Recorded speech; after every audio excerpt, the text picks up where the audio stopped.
Come direct to the distributor. I guess so. Alright.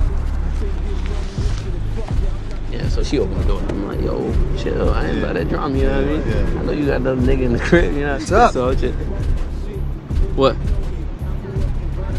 Can I get the shit? What shit?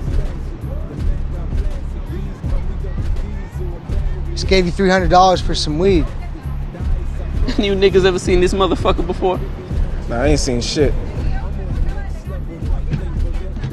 Man, get the fuck out of here.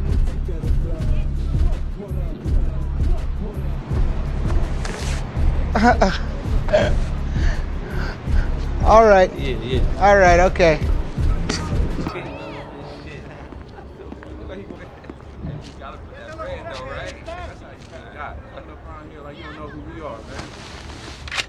Yo, hold up, man. Yo. What the fuck?